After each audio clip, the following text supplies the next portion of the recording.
Okay. How's everybody doing tonight? For some reason, got my camera leaning way up and back. There we go. Try that. A little more duct tape and it'll work better. Hope y'all are doing well tonight. Tried a new experiment tonight with crock pot spaghetti, and it actually turned out pretty good. So you ain't got to heat up the whole kitchen, browning the meat and everything else. All you got to do is throw all the ingredients in the pot and give it 4 hours and work. So, hey, she who must be obeyed ate it and didn't complain. So we're doing good. Hello, 2020. Good evening to you. Sparrow, good evening.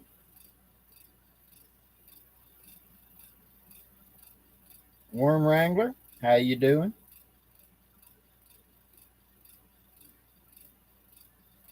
Crypto Hattie. Let's see where my phone go. I wanted to show y'all. Gray Wolf, good evening. Terry.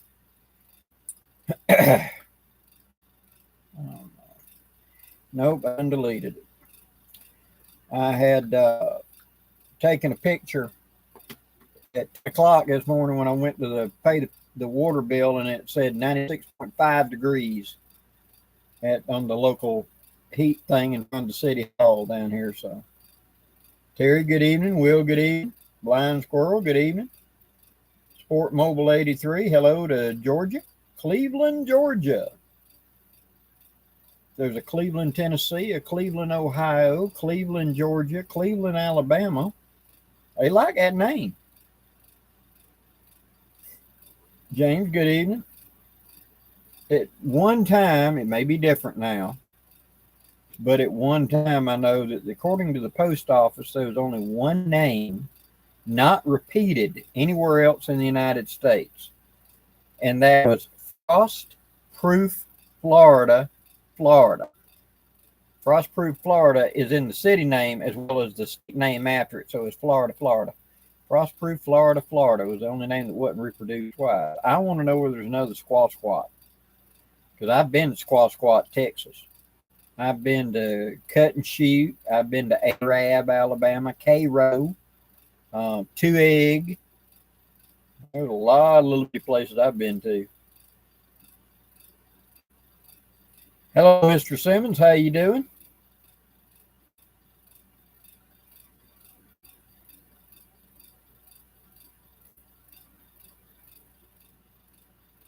Oh, Gray Wolf, what is the project you're trying to buy, not to talk yourself out of buying?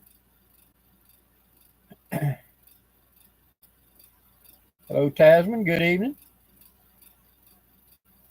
Graham Fogg, hello. Jonathan Gable, hello. Tim Lacey. Yeah, Tim Lacey, I saw the storm fronts coming through up there. That's running around. That's our kind of rain, our kind of storms we get down here. But instead, it's hooking it. It's going up over and then coming down to y'all instead of coming across us. So, Good evening. Dave, good evening. Buckeye, good evening. Ooh, 54 Chevy wagon. Ooh, been restored, or is it in need of love? Lonnie, good evening.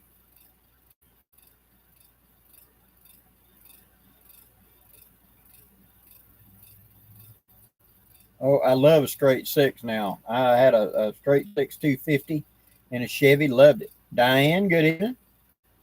K-Town, Elman, good evening. Blind Squirrel, hello there.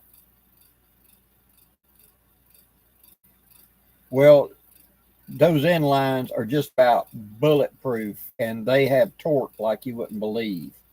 My 250 and Offenhauser makes you unbolt the two-part intake, and they've got a one-piece intake that'll go in its place, and it carries a small four-banger Holly carburetor, so you upgrade it. I bored mine pretty over and turned it into I think it was 292 is what it finally ended up at. And I had more torque than a 454. Of course, now it topped out at maximum speed of about 85, holding it to the floor because my rear end is geared that way. But I could pull the world around with that thing. It had the power.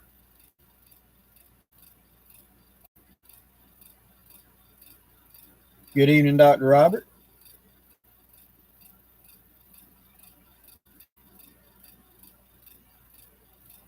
I got a commercial for concrete. I bet Blackie can pour concrete. It's just too boring to make videos about. You know, bet I can show you how to make it instant pouring concrete.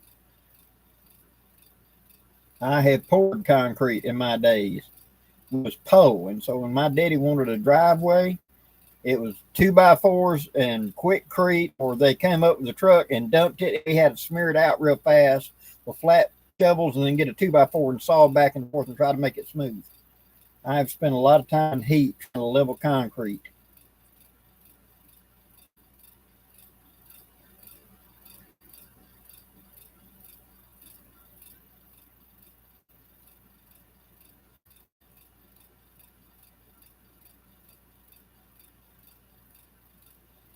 Let's see. Buckeye, who pit the car fan truck would you use or want? I'd want a 70s something Chevy pickup, to be honest. They're the simplest to work on. The parts are available. They're just about bulletproof. They've got fantastic frames and stuff like that in them. And you can just about jury rig them with love, hope, spit, and duct tape to get them to get you just about anywhere. And so if I was going to, if you gave me money right now and said, Blake, you can get any vehicle you want, I'd start with like a mid-70s Chevy S10 short body, and the step side was my favorite. And I would put all new modern engine in it, and a new transmission in it, and modern air conditioning in it, modern disc brakes up front,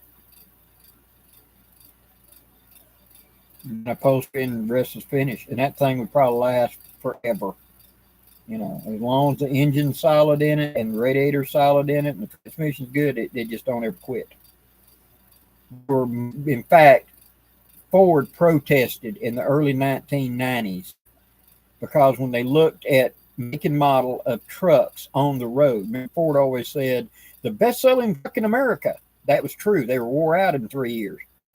The average, the truck that had been on the road the longest was the Chevy pickups between 75 and 85, and they were still on the road in late 90 due to just people saying out there still being work trucks still used. And Ford protested they should not use those numbers because they said that those were biased numbers because those trucks were still in service and operation sometimes 20 years after they were manufactured, and it's a day-to-day work truck. So yeah,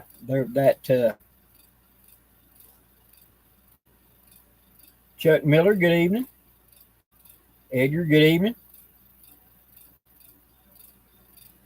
Oh, you can put topper and mount. You can live out of one.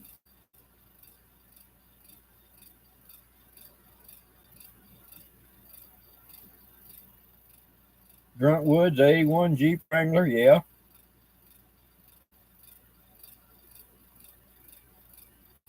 Mark, good evening. How things going in Michigan?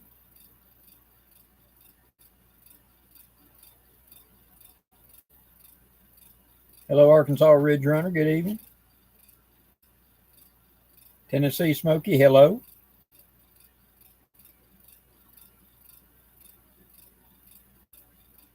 Okay, is it Machine Outdoors? Glasses ain't working too good on that print. Sorry, but I'll just say Mick Outdoors. You know who I'm talking about. Hello there. K-Town, how you doing?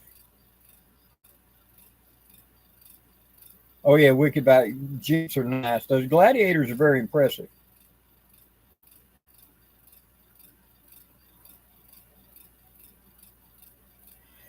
Edgar Blackie, what do you think about Subarus? They're advertised as a sports outdoor vehicle, cost about 2 times what you expect to look like. Subarus in the past have been fairly rugged and tough vehicles, and they're really set up for snow country. And so if you live up in snow country, they would be a good idea. Having said that, the weakness of the bodies that I've had friends that lived up north and actually love Subarus, and they said the bodies, that's the weakness of the body. And so all that salt and everything up there on them roads is what works out. It isn't mechanical parts that give up, it's the body gives up after a while where everything hooks. So, oh, good. Gray Wolf, you got the barrel off the rolling block. Tom Wilson, good in.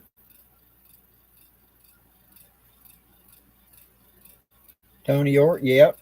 The 5.7's nice. Baxter the Jack Russell, good evening. Rob, hello. That is true. The Chevy 350 and the 350 transmission is everywhere, and every junkyard's got them. And here's a little known fact for you fans out there. Cadillac engines.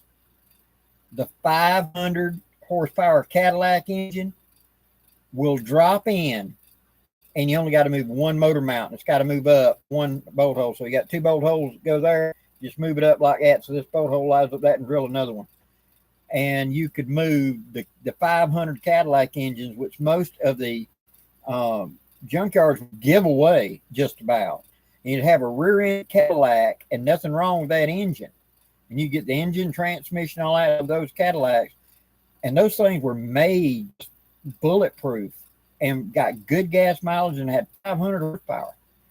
They were to pull that huge land yacht of them big luxury Cadillacs where you put it into a pickup truck. Man, that thing would run like a scalded cat, get good fuel mileage. And you had to move one motor mount, and that was it. So Cadillac motors. And most of the parts, Chevy and Cadillac had a lot of parts interchanged. The best thing you can ever do if you're thinking about a world go to hell, there is a book that's put out by General Motors that was the swap book. And it listed, indexed every part in all the GM products, Buick, Chevy, GM, whatever, and what it was used in and what the part number was there. So this transmission was used in a Camaro. It was used in this model pickup truck. It was used in a Buick. It was used in a Pontiac. It was used in a da-da-da-da. And you could figure out where the parts could interchange. And so a lot of times you get a high-end part as long as you went to the non-desirable. For example, the early Vortex motor that went into the Corvettes. The same motor went into one of the Pontiacs, but it had cast iron heads instead of the aluminum performance heads. That was it. You swapped heads, and you had the full state-of-the-art Corvette engine. And that was the only swap, was the heads. And so there were a lot of things like that. That a buddy of mine, that book about that thick, and he had it from 1980 to 1990. They published it about every 10 years. And he had all of that, and he was building up cars. He'd go to the junkyard, knew what to ask for and look for, and he was fine. You know, nobody cared about a Pontiac, but he knew what parts on it would drop immediately into his higher dollar car. And so he had a Camaro, and you could get the Camaro with an option of that engine that went in the Corvette, but it had those cast iron heads in it, exactly like they'd done down here. But you could go find one of them that was wrecked, one of them Pontiacs that was wrecked, pull the engine out of it and drop it in, just swap a pair of heads and have the same. You know, it where you could get a cheaper Camaro because you didn't put the big dollar engine in it, put a stock 350 in it, and swap out with that and have the high performance in it. Everybody's heard of the Hurricane, Tornado, and those conversions. He knew exactly what parts you had to swap to get that and where it came off of. You know, all GM did was they went into the parts room and that's GM parts. So if you need a blower, a performance, or whatever to build this, whatever, they just mix and match parts. They got what they wanted. Okay, de-geek out on cars a minute. Let's see.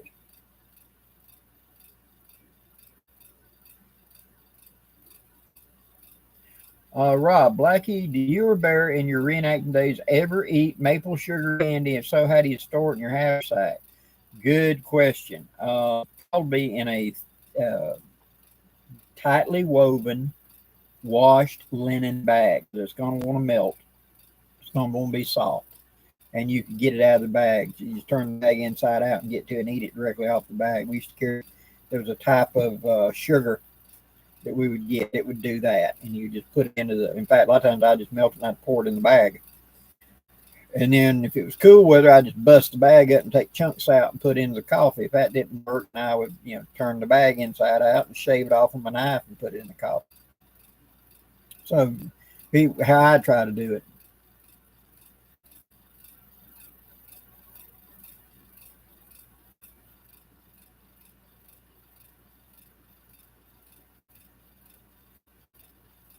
Tennessee Smoky, I agree. And the Toyota Titan is about the best truck going. If you told me I have to buy a new production truck right now, I can't build one, it's going to be a Toyota. Because it's hard to say, both Chevy and the Ford, the frames are garbage. Just go look anywhere on the net of somebody trying to pull somebody out of a ditch or whatever, the truck just tears in half. Right there at the frame. I've seen videos of guys put a camper shell on it, and they're going along, and they hit a railroad track or something, dang truck cracks. The frames are just garbage. So if I had to buy a new, it would be a Toyota. And considering that Alabama built over 1 million vehicles last year, Alabama, and that we've got 88,000 people in Alabama working in automotive factories today, good chance it's made in Bama.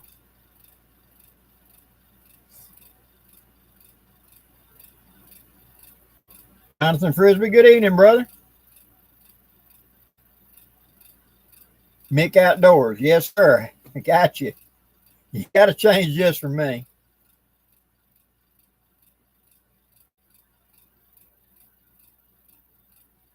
K-Town, yes, I have heard of using wood ashes to substitute for baking powder to bake. And you can also,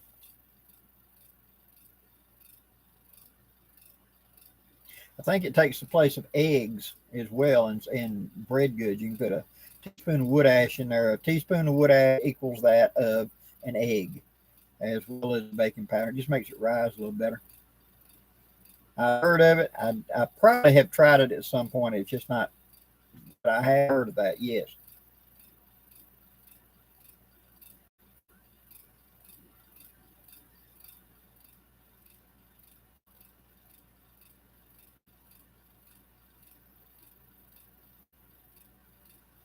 Doing good.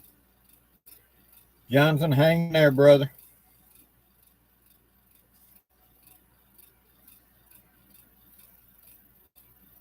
Yeah, the coma would be my choice. Dan Lutz, who was a dyed-in-the-wool Ford fan, I'm here to tell you, me and him had a very long conversation one time about Chevy and Ford. And the one thing we both agreed on was the Toyota Tacoma, and best truck there is today. So,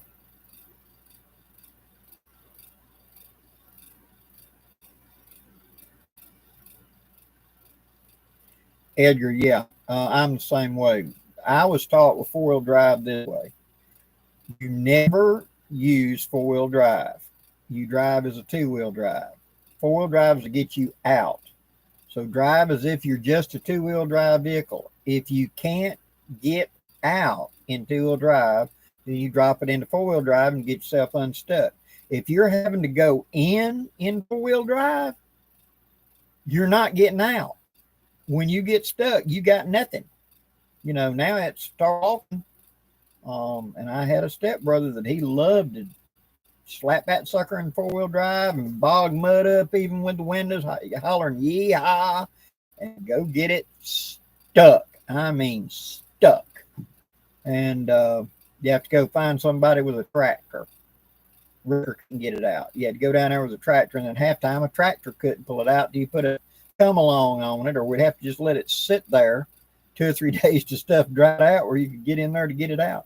He loved to bog one down. So I was taught you drive it like it's two-wheel drive. You avoid obstacles wherever you can. And then if you have to put it in four-wheel drive to get out, then you do it.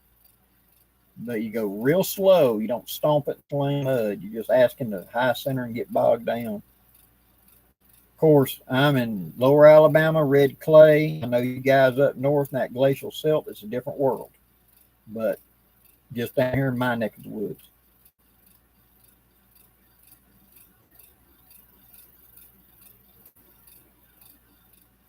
Buckeye 80, do you cook outside? And if so, do you use cast iron? Yes, sir. I do use cast iron. I've got Dutch ovens, complete set of Dutch ovens. And me and Bear have talked about we're going to do cooking outdoors. It's just when we get together here lately, it's been summer. And I want to get out and let's do some bread and stuff like that this fall when it finally cools off where it's about 90 degrees and where you can be around a pair of Dutch ovens. We'll do some cooking.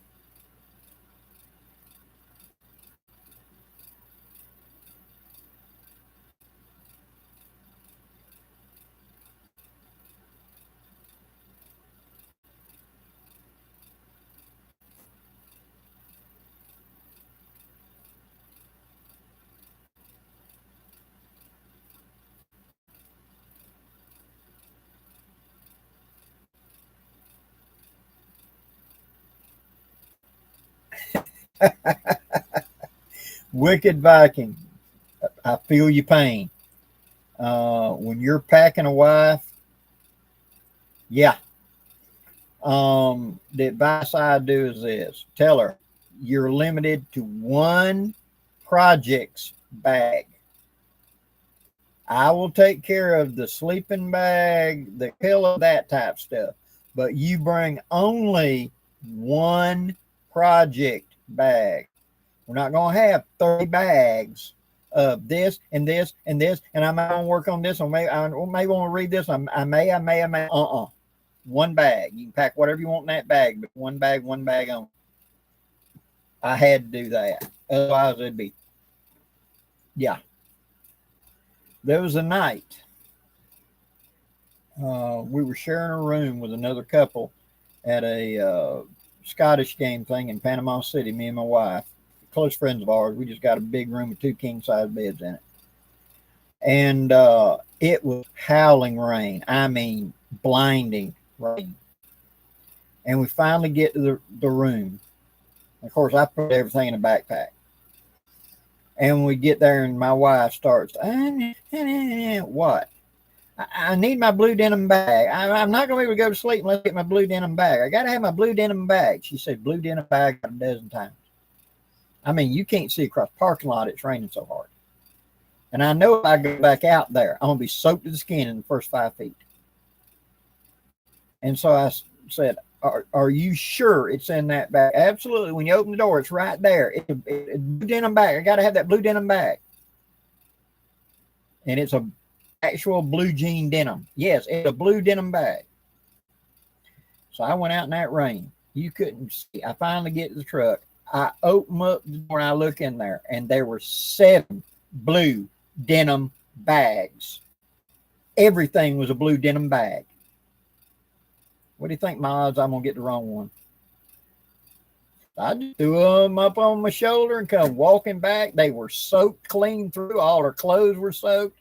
Everything was soaked. Here you go, honey. Here's your denim bag. That's what it took to break her from taking all that stuff. You bring one bag. Because otherwise, gotta have my denim bag.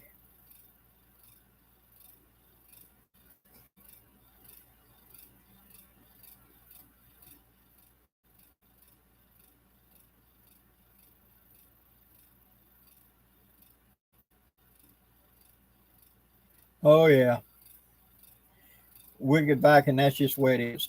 Until she gets comfortable being outdoors, she's going to want all the accoutrements. And I can't give you much more than that. When my wife and I go together, it's like I have a backpack and she has the rest of the pickup bed. And it's her chair, her table that's going into the tent, the potty that's going into the tent, her bed, her pillow, her blanket, her sleeping bag, her cosmetics, her project bag. What makes her comfortable and happy. And if she's willing to go with me, I'm willing to haul the stuff.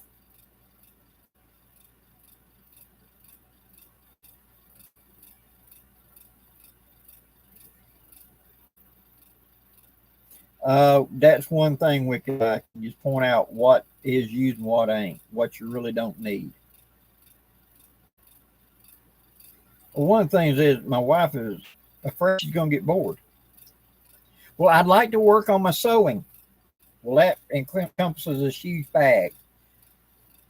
Oh, but I may want to read my book, one of 4 books. I'll bring all 4 books because I may want to change to this book while I'm out there. I don't know what mood I'm in. Then I want my teas. Then I want my writing stuff. I may want to work on this. I may. And so may want this, may want that. It's like a teenager opening the refrigerator door looking for something to eat. They just, it's like they've never seen everything in this thing. They got no clue. They got to eat all of it. Just good luck to you. I feel your pain. Love her to death. Been married 30, going on 35 years. Wouldn't take $1 million for her or give you a nickel for 5 more just like her. Good evening. Grandpa Buckshot, my problem is I'm disabled and wife insists on going. Same thing. You have to just set up what level of comfort you're willing to do, what level of stuff you're willing to carry, and try to limit as much as you can. Focus on something. The whole big problem of it is fear of being bored, fear of not knowing what to do. And so they're comfort items a lot of times. They just want to bring so much.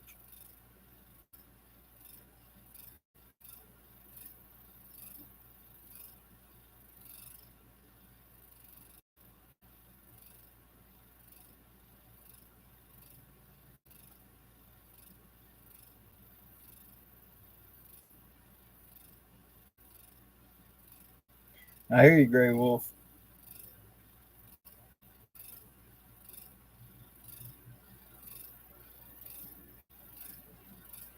JB, my wife is planning on going camping in the middle of Mississippi in 2 weeks. I'm thinking of packing an air conditioner. Yeah.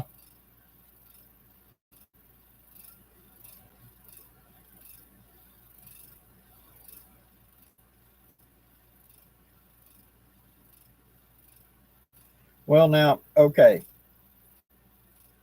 When my wife and I started going, I was already camping for years and years and years. And I was doing living history, and I had a pack basket. That was my whole camp. It was a diamond shelter rolled up with a blanket wrapped around it on top of it, and everything else fat in that one camp basket. And I had done that any month of the year for like 2 years. We've been doing it. And then she wanted to start going. And I told her, I'm willing to make you comfortable. But you got to prove to me you're serious before I invest all this money in this tent and all this gear. If you're never going to go, you've got to prove it to me, honey. And she did, bless her heart. She really did. For a year, she lived out of her own pack basket, sleeping on the ground right beside me. I just take an army blanket and fold it out flat and lay down on it. You know, laying on concrete didn't bother me. And she was a doctor's daughter. She had never had such uncomforts. But bless her heart, she stuck it out with me. And at the end of the year, after we had camped every month of the year, in January, it down in the low teens, she camped with me. And so I went and bought all the gear, big old wall tent, big beds, all the cooking gear and everything else. So yeah, I'm gonna haul it because I want her happy. If she's willing to come out there and spend time with me, I'm willing to take the inconvenience of hauling a pack mule, get it out there.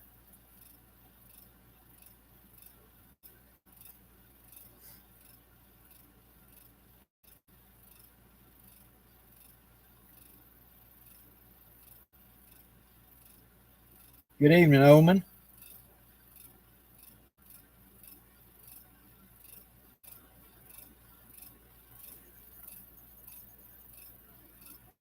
Six Semper Tyrannis, the Underhammer muzzleloader kit. Those are very interesting. I remember the Underhammers were very, very popular back in the 80s and early 90s and made good, accurate rifles. And the modern ones have that solid spring, much better quality. That was always the weakness of the underhammer that we were dealing with back in them days, was that spring would give up. But the modern got much better metallurgy. And I saw one, in fact, like 2 days ago, I saw a thing where somebody building one out of a kit. And so, yeah, I think they're very interesting guns.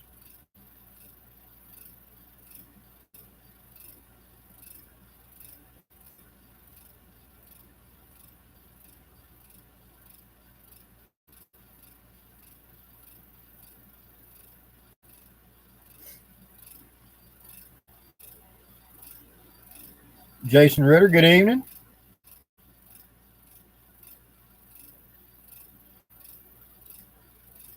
Southern Partisan, good evening. Jason Ritter, good evening.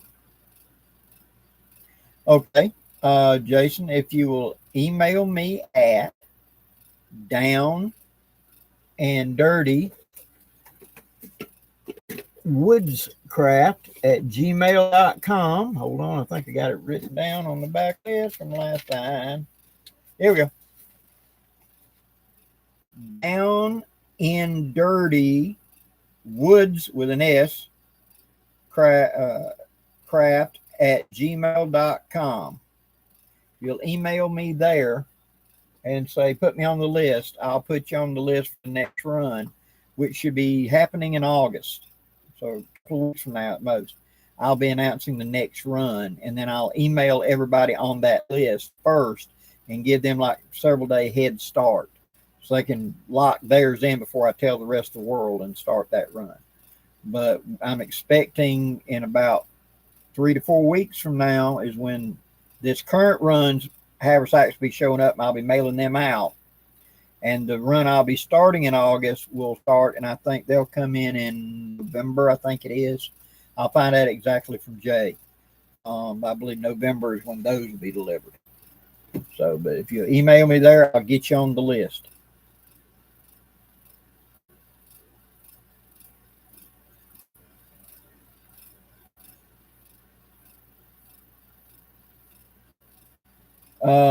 Baxter, the only percussion coach guns I know of ridiculously expensive. Now you've got the ones coming out of India that work fine for reenactment. You just need to refinish them. They look obvious, but you can strip the finishes, do a little bit of antiquing, and make it look really believable. And those be around $400 or $500 for those. But the other ones that I've seen, like you'd see at Dixie and stuff, those are $800, $900, $1,000 now to get a coach gun because of side by side. It costs so much money to line these barrels up. I had a side by side double barrel 10 gauge for a lot of years, and I looked the other day at a nostalgia, just looked, and it was like $1,300 to replace one. So not, a cheap gun to even consider.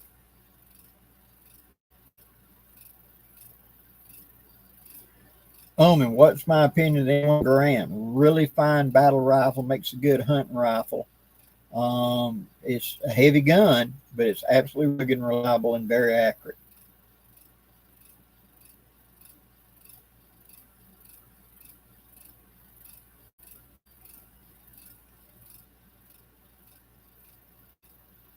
Tony York, how the hell could an underhand flintlock work? Wicked Viking. I may not checked yet. Your picks.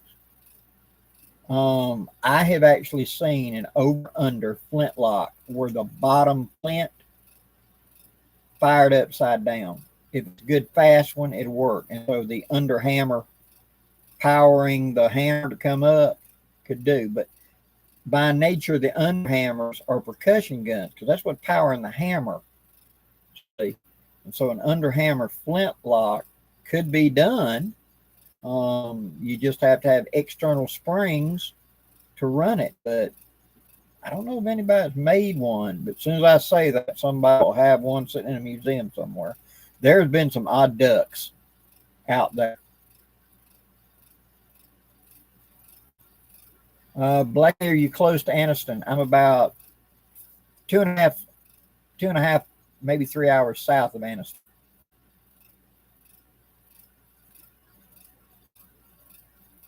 Eric, thank you very much. Jason Ritter, what is a good beginning woodsman's knife? I would always recommend starting out with a Mora and then go up to something like a Condor bush thrower. And then once you develop the hand skills and you feel confident, then go up to something a little more elaborate than that. But those two, just a plain old Mora knife, whatever style you like, and a Condor bush thrower, either one of those, or the Swamp Rat by Condor.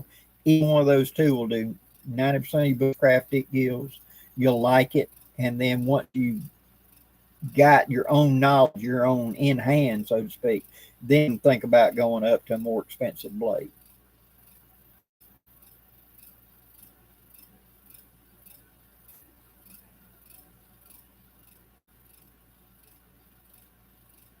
Yeah, Semper, a squirrel gun and an underhammer would be awesome.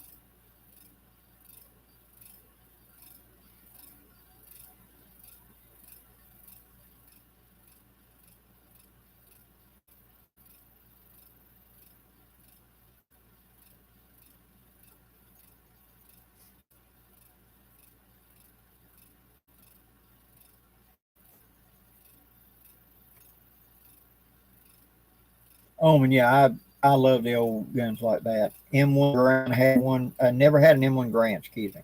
M1 carbine. And my passion for a bolt gun is an 03 A3 Springfield. I've had 5 of them. I've had an 03.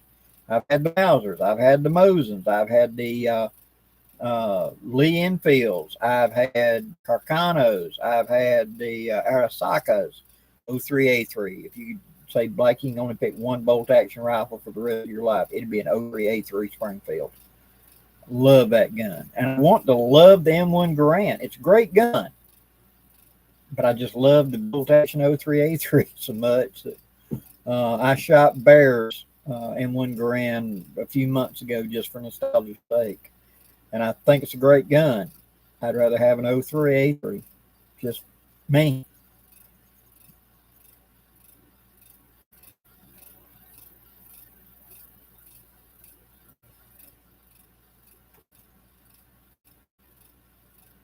Okay.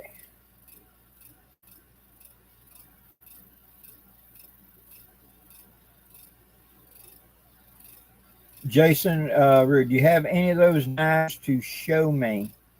Not handy at the moment. I do, but I tear everything down to get it. Uh, but if you, I'll be back on next Thursday night, and I will make a point. In fact, I'll go ahead and write me a note out right now. Knives. So I will have some of those knives to hold up and show you then. Okay. But I do have the Swamp Rat. I do have a Mora. I do have the Condor Burst Thrower. And in fact, in one of my recent videos, I talked about bushcraft knives. I held up a couple of those.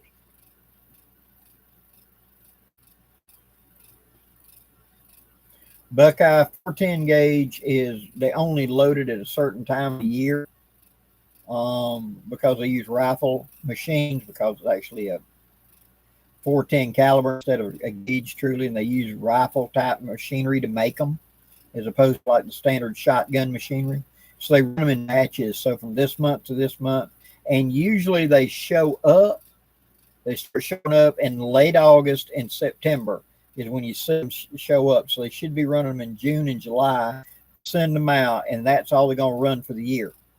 So if you're looking to pick up some 410, look somewhere around August, September, early October. That's when they should be available.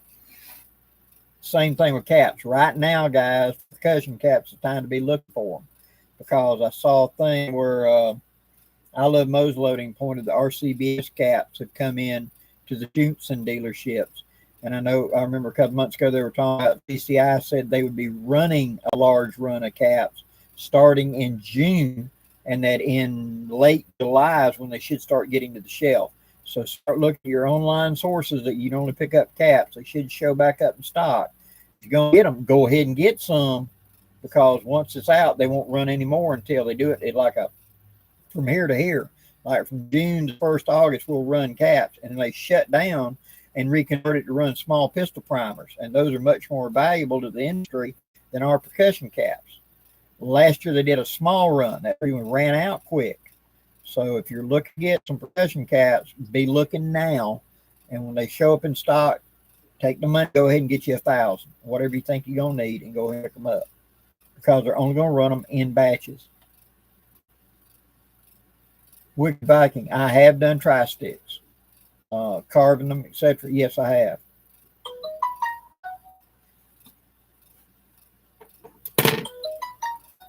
She who must be obeyed has spoken. Excuse me a moment.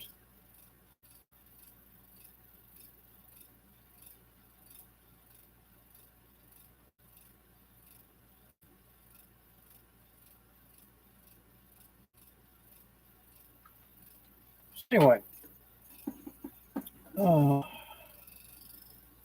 let's see where.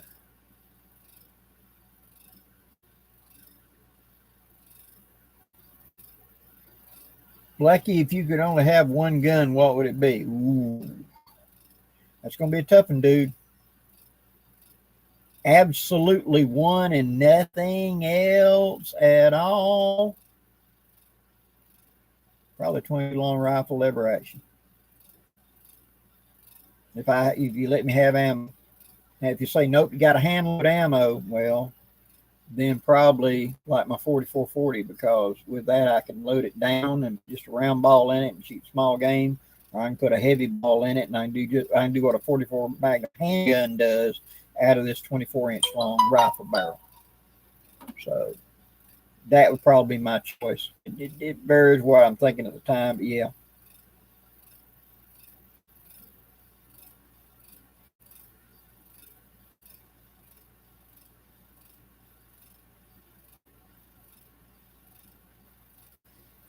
Yep, it just varies. I've played with all of them, as far as 45 70s, 30-06, 308, 30-30s, M1 carbine. Yeah, God, the amount of calibers I've played with over the years. And the 22 and all the ammo I want, I'll feed myself real well.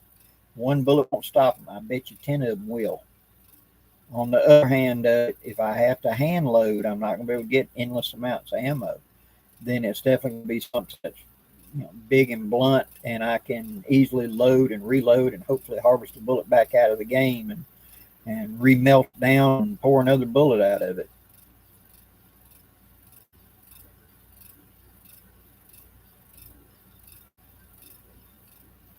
Anything goes. A 410 does work in a pump shotgun. You cannot put 45 Colt in a pump shotgun and it work, but you if you'll go look Iraqi veteran 8888 and look in some of their old ones, they took a 410 single shot cheap Rossi shotgun and showed that 30 different calibers would fire in that gun. You drop it in, close it, and pull the trigger. 30-30 would fire in it. 44 Magnum would fire in it. 45 Ford Cazul, 45 Colt. All these cats, 303 British. There were oodles and oodles and oodles of calibers, 30-something calibers you could drop in that gun and make it go bang.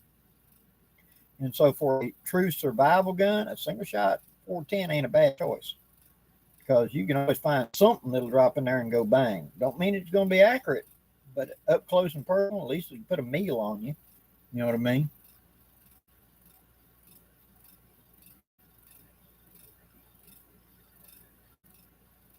Grandpa, yeah, single shot 12 gauge is good. Having some chamber adapters would be good too. Dakota, don't worry, brother. Glad you made it.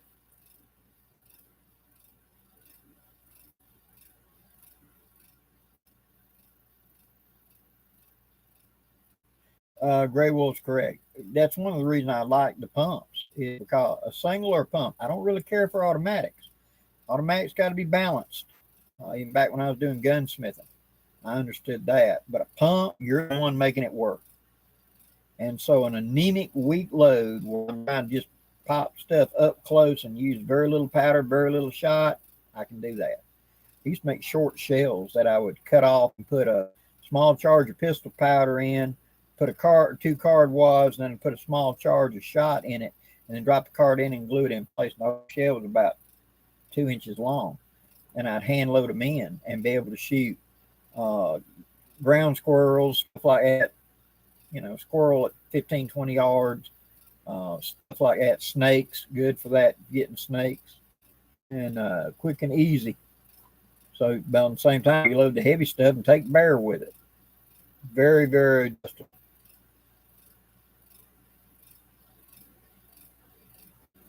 Eric, you ought to. It actually does good.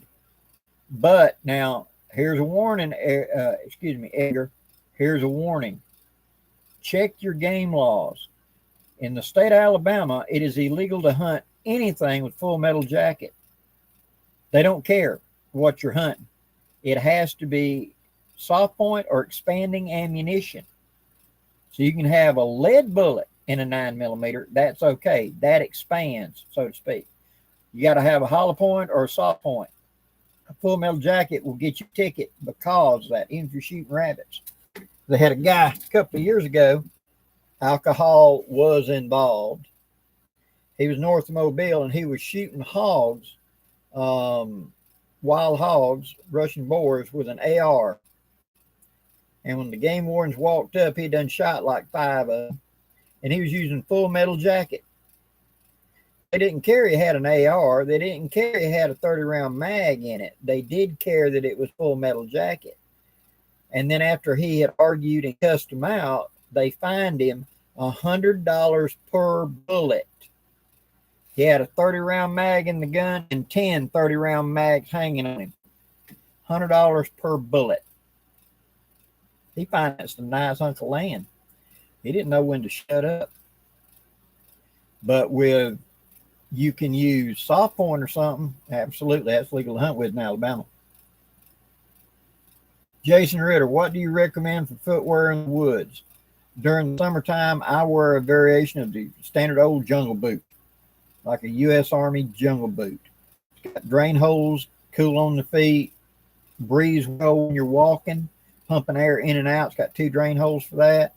The upper is soft and easily flexible. Once it gets soaked with sweat, it doesn't rub you and it doesn't, all that stuff like a heavy boot would. That's what I'd use in the summer. But I always want boots to support my ankles, and it's better in the long run being out in the field because there's so many little bitty things you're going to step on and twist your ankle. And having the ankle support of a boot is far superior to any kind of shoe. Dances with Empty, good evening.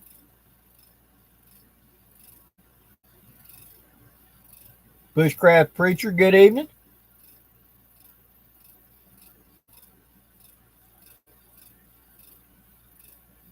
Correct. Edgar, I have taken a standard full metal jacket and ground it just a little flat on the tip and dropped a little bit of lead onto the end of it. So if you looked at it, you thought it was a lead, and it was actually not. But I've done that kind of before too.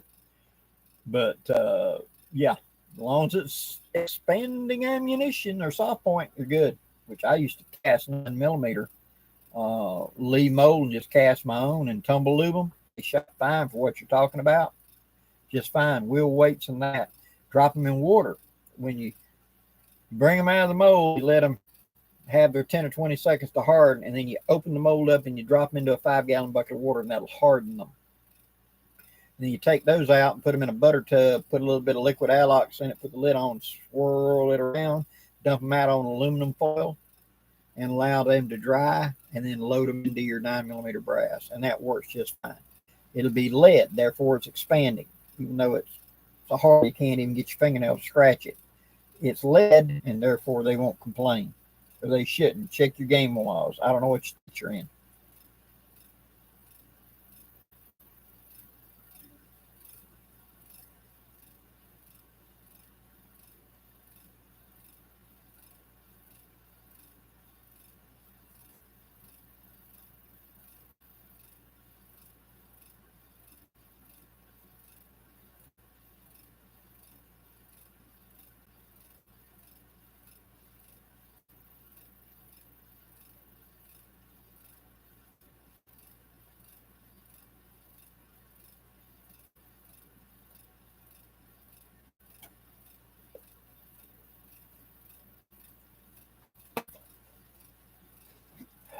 Oh yeah, the boiled mesh insole, military. Yes, I remember that was because bacteria would be like a fungus to get on it, and they were trying to keep athletes' foot to a minimum, and so they told you to put those in boiling water. It used to be stamped on it. Army issue insoles. I remember those. Having Grenada 80s definitely, I think, and then to Vietnam. You're supposed to put the whole thing in. It's actually plastic. The whole thing is a plastic mesh, and that they said it was supposed to be done that way.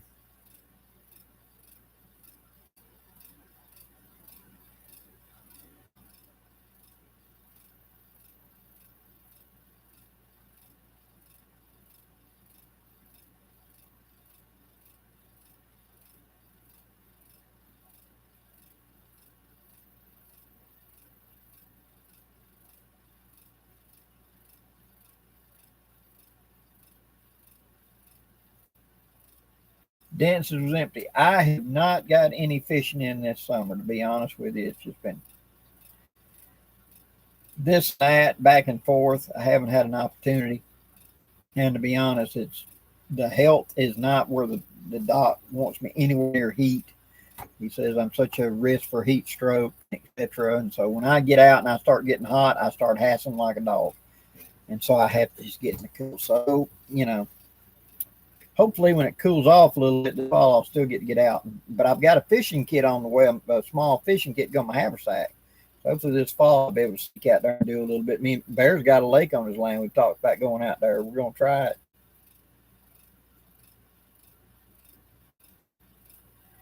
it. Andrew, it's an out of balance fan. Sorry. Is it picking up on y'all or disturbing y'all the sound of the fan? Is that better?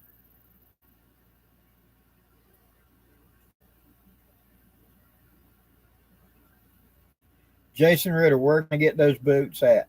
Try Kaufman's Army Navy surplus, Kaufman's military surplus in Sampson, Alabama. Phone number 334 898 1770. Tell them Blackie sent you. And tell them you're looking for a pair of jungle boots and give them your size. If they have them in stock, they got a lot of boots down there at a really good price. I go get in the wintertime, I wear the Desert Rat boot, which is the leather type boot that the Marine Corps issues. And those brand new in a box, never issued, were $60. So, yeah.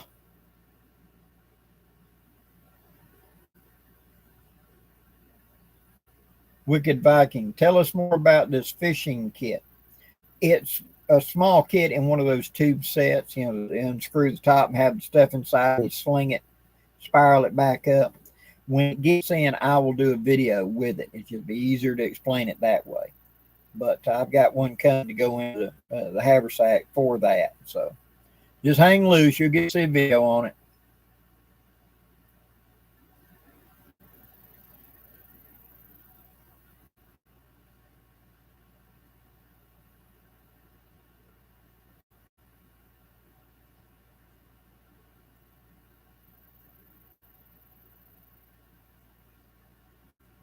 Tennessee Smoky, yeah. Token of walking stick. I always carry my walking stick if I'm going in an area where I expect that it's going to be cover and I can't see the ground. I'm going to tote one, even if I'm toting a gun, because being able to do that and move the vegetation as I move forward, I'll spot one quicker and wake it up. It's saying give it an opportunity. Normally, if you just wake it up, it'll leave you alone. But if it's asleep and you step right next to it, it strikes out a reflex. And so if I can't clearly see the ground around my feet, yeah, I'm going to be toting my walking stick or make one on the spot.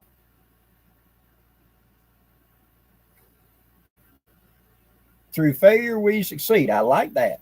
Run your fan, Blackie. Don't suffer the video. Okay. Thanks, guys. If I get hot, I'll turn it back on.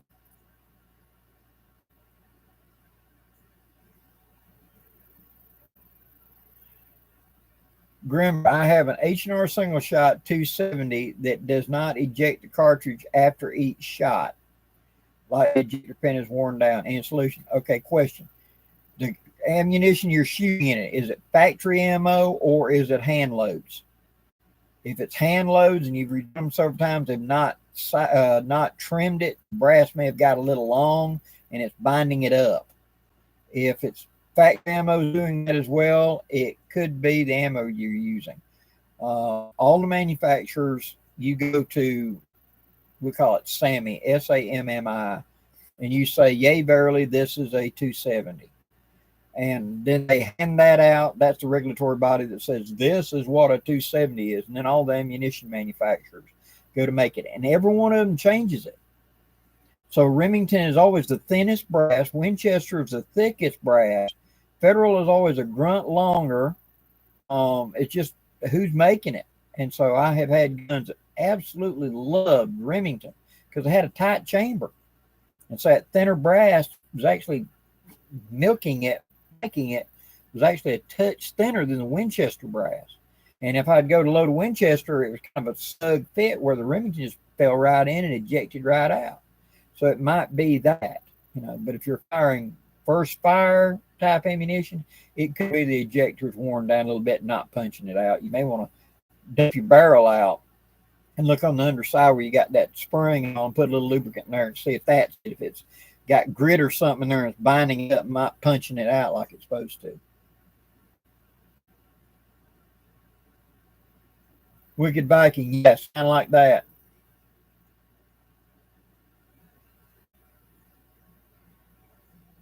Jason Ritter, yeah, I saw the chalk line fishing kit that James Bender did, and those are a good idea to make one out of that.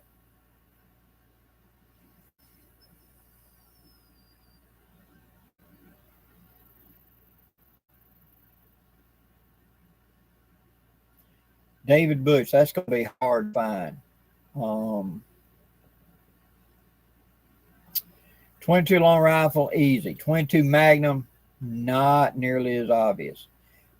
It's hard to find a 22 Magnum semi-automatic. They're just different enough in dimension from a 22 long rifle to make it a whole different ball game, especially when they're making magazines and etc. So I'm pretty sure you could get somebody to make a single shot drop in, but not a semi-automatic bolt carrier drop in for an AR like you do for the 22 long rifle. You're really going to have to look hard for that and find some custom gunsmiths willing to take on that challenge.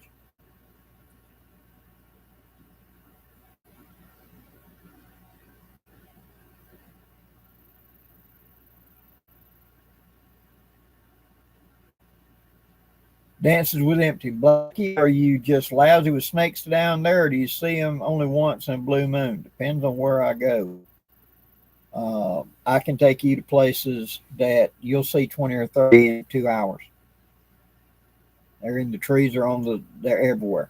And then I can tell you places you won't see one if you look and can look. It just depends.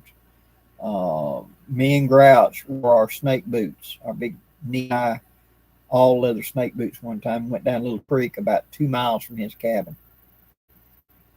And we both carried semi-automatic 22 pistols. And both of us shot 3 boxes of ammo. By the end of the day, shooting snakes. We figured we killed well over 120, 130 snakes going through that 4 or 5 mile hike through there. They were just everywhere. It just depends on where you're at and how conducive it is to them. So yeah, I'm in a semi-tropical jungle down here. Most time, not a big deal, but they do have their habitats they really like. And when you find them, you don't have to ask. A good friend of mine back last year, they had an old a goat house. And this goat house was 8 by 8 and was sitting on a single brick to bring it up off the ground. And they hadn't had goats for like 3 years. And so they decided to take the fence down, get rid of the goat pen, and turn that into a bigger part of the horse pen that they had. And so they took the fence down and they took the tractor and just threw a thing around that goat house and tipped it over. And they killed over a dozen rattlesnakes. It was just a big den under there. Obviously, armadillos or something got under there and dug holes, and the snakes got in there and denned.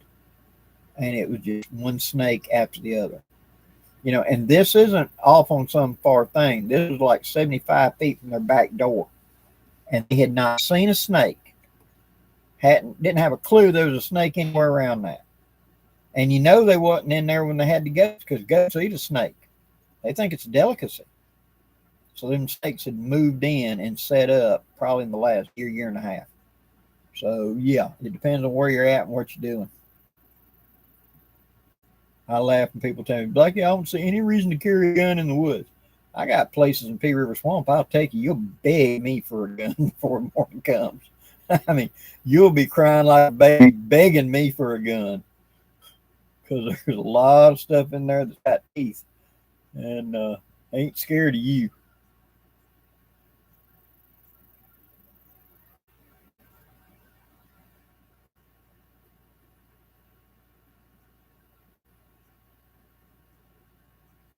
Yeah, the 45 120, Travis, going to use a lot of powder.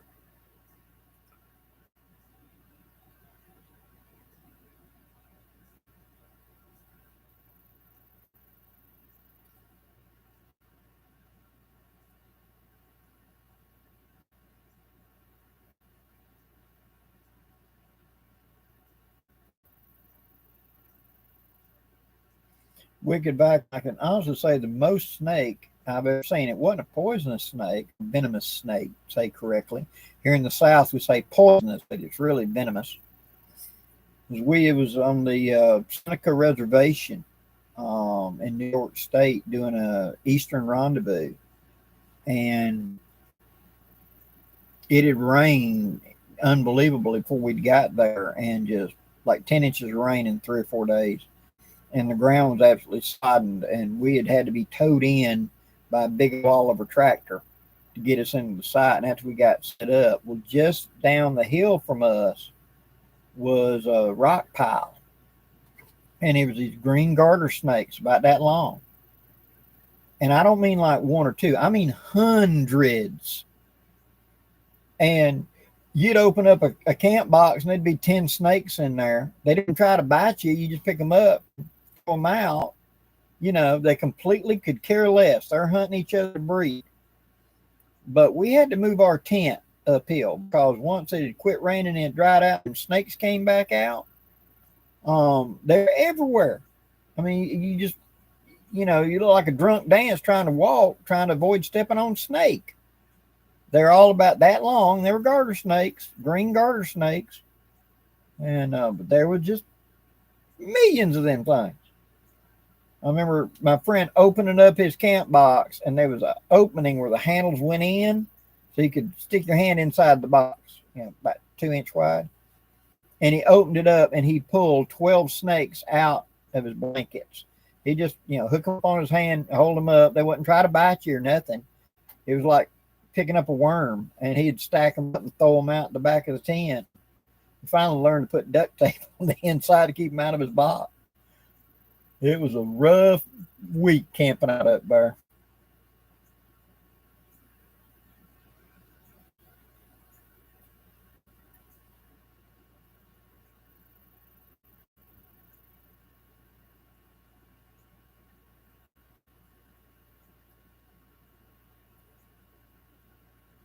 Hello, the FU crew. How you doing?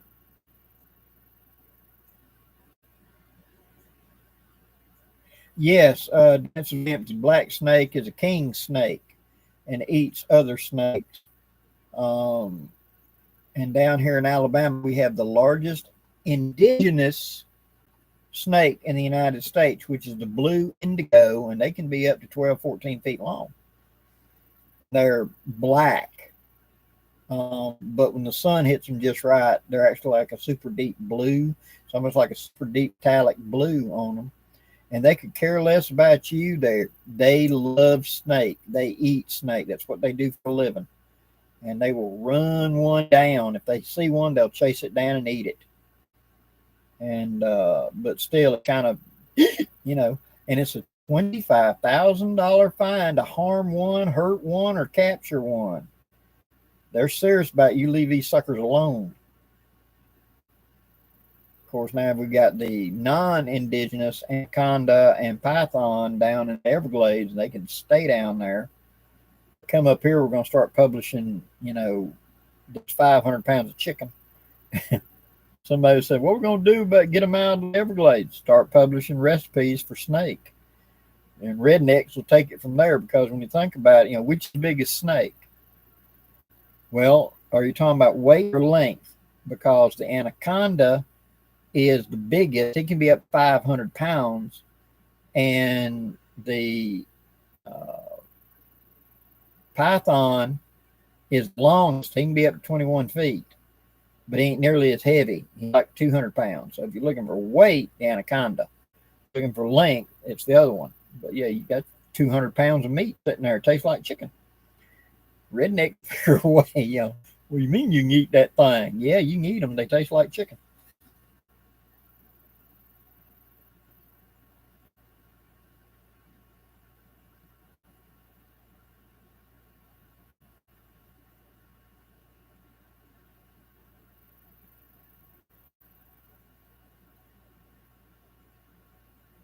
Yeah, Ronald, every type of snake I ever ate, snake, alligator, iguana, all the reptiles to me taste alike.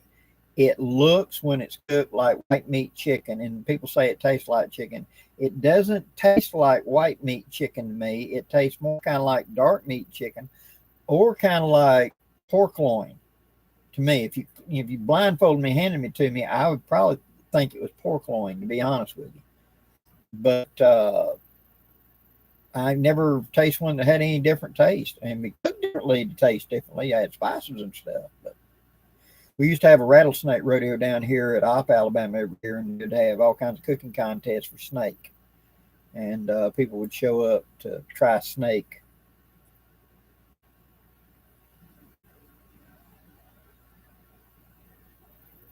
Oh yeah, Baxter, yeah. There are places like that where you actually do have to have snake watch.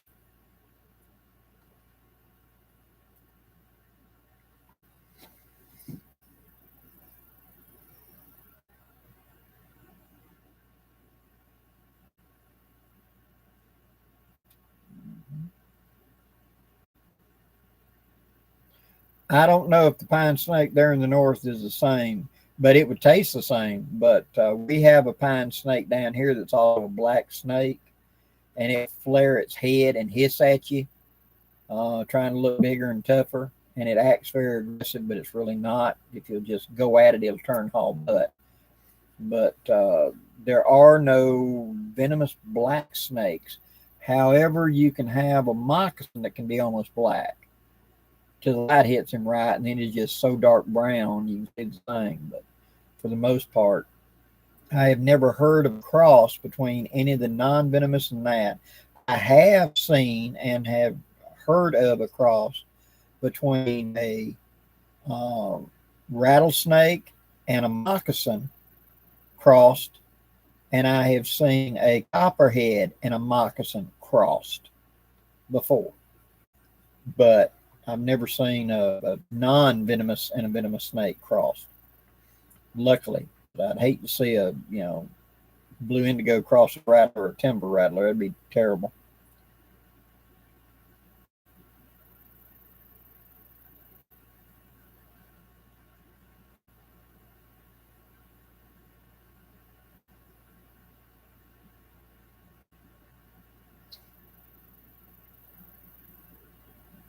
Yeah, Travis, hognose also, they'll play dead. They'll flip upside down, play dead, and throw up and stink, act like they're just horrible.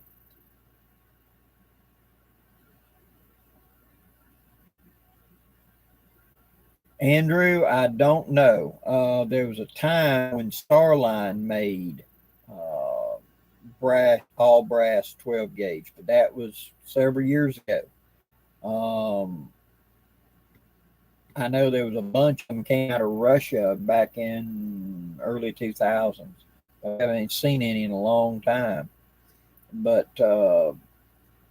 I'm pretty sure Starline did that because there were guys in the cowboy action wanting to shoot black powder match, black powder shot shell, and they made all brass shells for that. So you may try Starline. And if they don't say they're still in production, ask them how many you got to get in an order before they'll do it, and start getting on the chat rooms and everything. Hey, we're trying to get up an order for 12 gauge all brass. Who wants in? And see if enough people throw the money at them, they'll do a run then. Oh, MagTech. I've heard of them doing it too.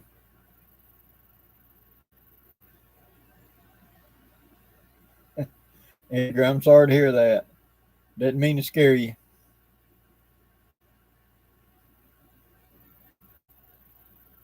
Ronald, glad you like it. 65 is fantastic. Can't wait for the first cool weekend so I can pull mine out again and put it back on. I always, in May, March or May, April or May, I'll take, it depends on the weather, I'll take my field jacket and clean it real good and turn inside out and look at all the seams and make any repairs it needs, go ahead and sew it up or whatever and fix it and make sure she's clean. I'll put her up until I need her this coming fall. So she's only put up like 5 or 6 months at a time before I pull it back out. I've had so many really good jackets, guys, and I just keep coming back to that M65. Or as my wife calls it, the green thing. I'll grab my green thing and I'm going to the woods. So I'd rather wear it than I would anything else I got.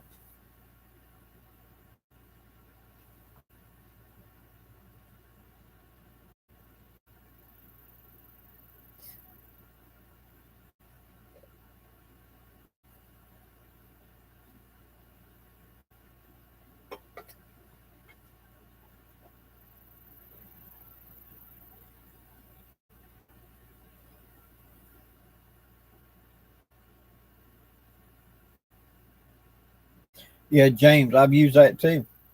In fact, the M65 jacket liner is one of my favorite sleeping jackets in real cold weather. I'll just take it out of the jacket and wear it in bed because it's so slick that when you're laying in your sleeping bag, you can roll around and, you know, it isn't all binding up and everything. That's one thing that I hate about a lot of winter sleeping bags is you get in them and, you know, like a lot of the guys wanted flannel. Flannel feels real good, but if the lining isn't right, it kind of clings to you. And you go to roll around and it wants to turn inside the bag rather than you turning in the bag, and you get bound up in a wad. But I'll put on that jacket liner and I just spin around like a top inside of a blanket, so I never bind up. It's one of my favorite ones to use. And take the jacket fold, make the pillow, and put the pillow under your head so your head's keeping the jacket warm. So in the morning when you wake up, you can just flip that sucker out. It's already warm. Put on your jacket when you sit up and you're half dressed getting out of bed.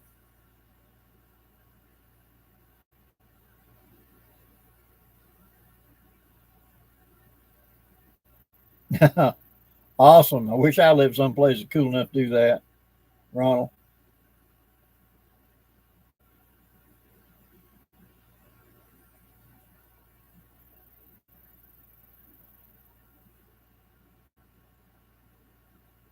Yep, James, I sold several wolves. We got to stay. I'm lucky in that only about 4 months a year I got to worry about staying warm. I got to try to stay cool for 8 months out of the year. So,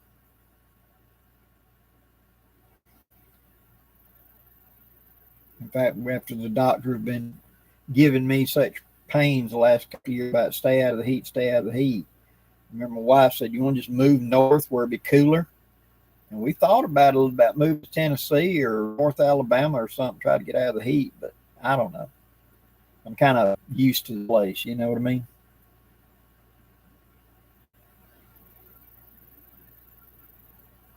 Yeah, on the 49 mountain bag, heavy but warm. Woo! Woo! In fact, we went to Duggar Mountain this past February, and it was 26 degrees at the bottom of the mountain that morning, that Saturday morning, and we're 2,000 feet higher in elevation. So we're probably about 6 degrees up there in that camp that morning. And I was in my hammock with that 49 mountain bag over the top of me. And just as warm as in fact, I got too warm during the night. I had to vent twice because I woke up getting too warm. Elvin, Blackie, can you talk about foot care in the woods? Absolutely. During the summer, when we're sweating is when you need to have at least 3 pair of socks with you. The pair of socks you start out with in the morning. When you get to lunch, check it. Get done eating your meal or whatever while you're sitting there digesting. Of course, unlace your boots before you start eating. Let your feet swell and relax. If possible, slide your boots off and just let your feet air. Take your socks off. Let your feet dry. Let your feet air. If your socks are not completely sopping wet, if they are, change socks. If they're just damp, turn them inside out. Put them back on. When you get done for the night, camp set up, I'm ready to go. That's when you want to wash all the sweat off of you. Make a point of washing between your toes and washing your feet. Nothing else, carry some baby wipes with you or a canteen and a rag, water and a rag or something, and wash. And make sure that you let your feet dry afterwards. Don't immediately stick them back in a pair of socks. Let them air. If you can at night, if you get a bug net and everything, and you're doing hammock camping, don't wear socks to bed. Let your feet air out. Next day, put on a fresh pair of socks.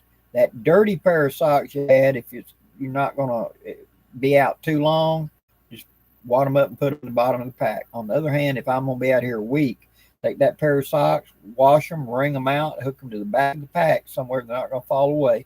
So as I'm walking during the day, they're drying out. Turn them inside out at my lunch. Make sure they stay in the sun until they're fully dry. Again, the pair of socks I'm wearing at lunch, I check them. Turn them inside out. Let my feet air out and dry. If I start developing a hot spot or something, figure out why right now. Is the boot too tight, boot rubbing me, whatever.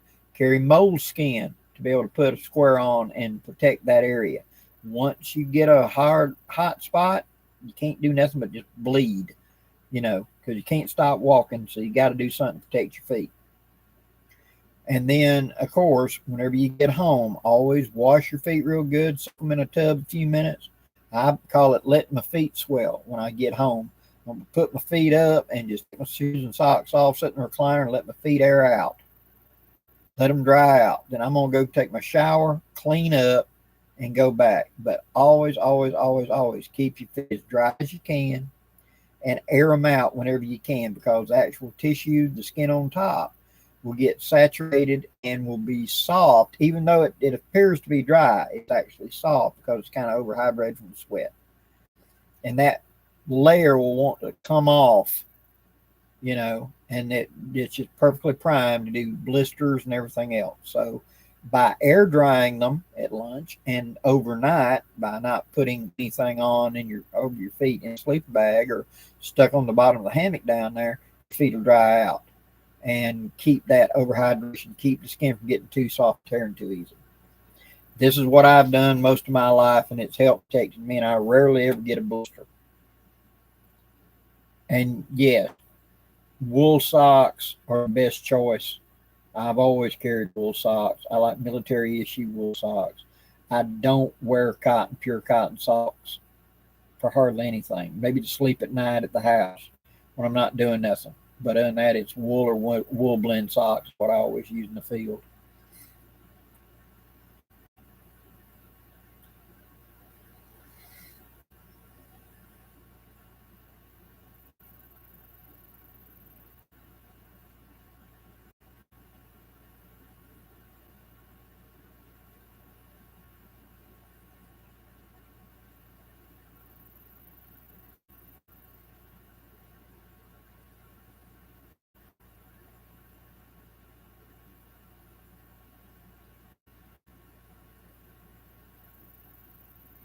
Yeah, very true. Everybody's feet are different. For a long time, when I was carrying a heavy pack over long distance, I get these men's dress socks, those nylon, real thin socks, like for church. I'd put that on. I'd put a heavy wool sock on the outside of it, and that nylon sock wouldn't hold any moisture; just went right through to the wool. But it was the wool and the nylon would slide together, so the wool sock wouldn't bunch up under my toes or something when it got wet. And that combination worked very well for me.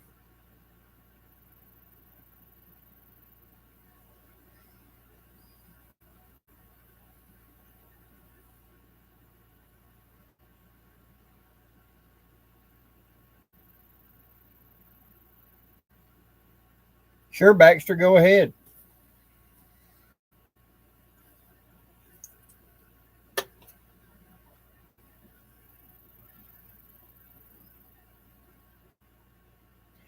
I Wicked Back and I actually like cotton, mostly cotton. These are old. This is a Vietnam jungle fatigue shirt, literally a Vietnam. I bought them like $1 a piece in military surplus in 1980. I probably got a dozen of them. And it's a ripstop poplin, which is like a 80-20 cotton, something like that. And it's held up so well, but when it gets wet from sweat, it evaporates and it cools me. Like in the video I just spoke about of taking that net, wetting it, putting it around my neck. And go back in some of my earlier videos where I'm talking about the stuff. I'm wearing this very shirt and it's soaking wet, or one of these shirts and they're soaking wet. I'll take my hat and dunk it in a creek because this is moldable felt. And I've had this hat absolutely sopping wet. Just take it and wring the water out of it and put it back on my head and let it evaporate cool. I'll use every trick I can to keep from overheating. But I'm not a fan of the synthetics in the summer heat. They just seem hotter to me. I've had that Under Armour shirts and stuff like that. It just don't work well for me.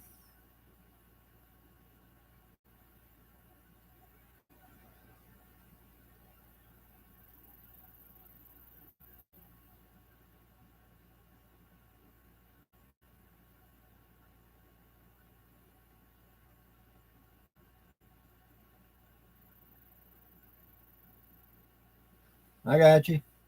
Edgar, I understand. Ronald, Blackie, have you got the M65 pants? I do not. I have got some other heavy pants like that, um, but I do not have the actual issue 65, like 65 jacket pants. Do not. However, this is something I'm going to be talking about pretty soon. At that Kaufman's Military Surplus, for those of you from up north in the cold country, they have the Arctic sets, dudes. The pants, those big old puppy pillow like pants and tops that go underneath the big Arctic coat and etc. Alaska and stuff like that. They got them down there. Snowshoes, they got them down there. We think everybody in the dang cold country sent everything to Alabama because we got tons of it. And so we're going to be doing little specials. I'm going to go down and dig through. They let me have a little bit of a run of the place. And for those of you that's never been there, it's the size of a Walmart super center. And it's an old factory. And it's just these 4-foot square boxes full of surplus of whatever. And so I went in there the other day and was digging around and found these tarps. These are $25 a piece. And the Marine Corps ones that I've showed in videos before. I found actual U.S. Army ponchos in good shape in there in a box. I found some Alice pack straps and some Alice pack frames and the cold stuff. So wait till it gets a little cooler, and I'll go through and dig out a bunch of those big old huge fluffy for you guys up north in the cold snowy country like Canada and stuff like that. And they'll be happy to mail it to you, because the price is good because we don't need it down here. It never gets that cold down here to need it. Except for the people that's in deer stands and got nothing to do but sit there and freeze. They might wear it for that, but anything else, that stuff's made for Arctic conditions.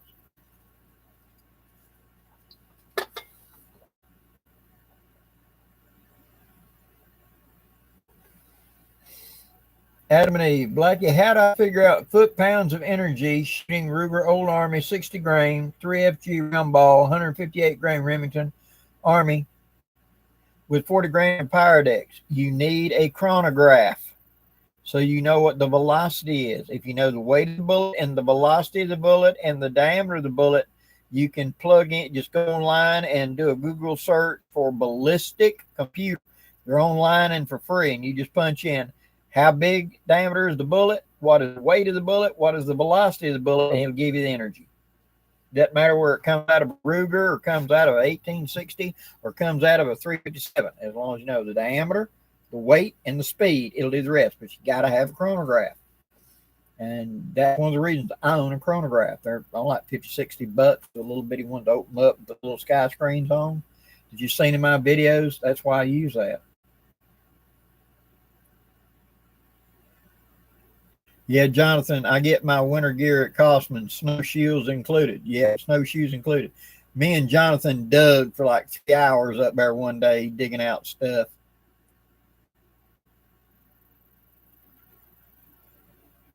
Anything goes. Just contact them. Kaufman's Military Surplus, phone number 334-898-1770. Tell them Blackie sent you. Tell them you're looking for snowshoes. I talked to the lady just the other day, and she said they got a bunch of snowshoes in. Tell them, and they'll be happy to ship them to you right now. So they got both the long aluminum type and the short little Air Force type. And they got military wool socks, and they got the big old wool mittens, and they got the snow boots, and they got the Mickey Mouse boots. I think the Mickey Mouse boots were like 30 or 40 bucks for a brand new set in the box, never issued, for you guys up in super cold country.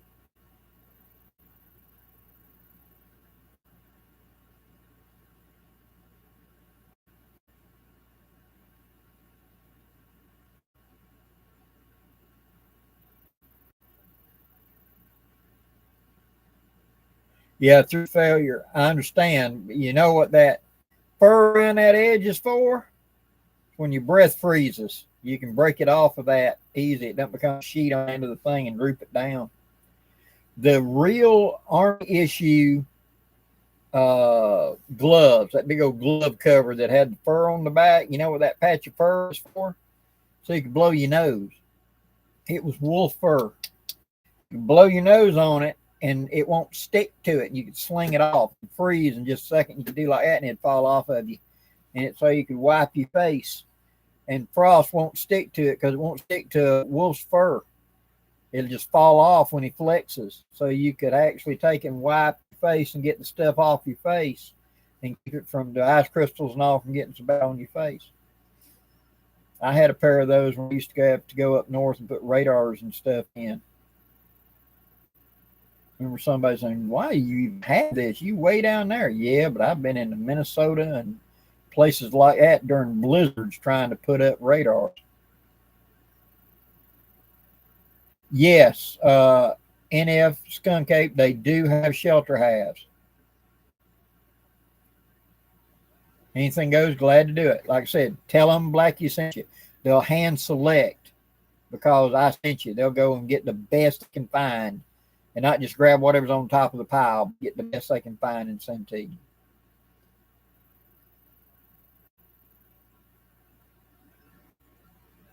Yeah, and tell them you want the bindings.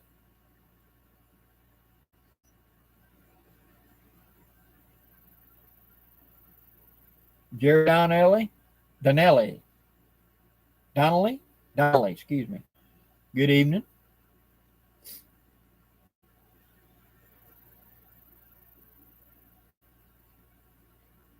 Yeah, through a snot swiper back at fur. That's what it's for.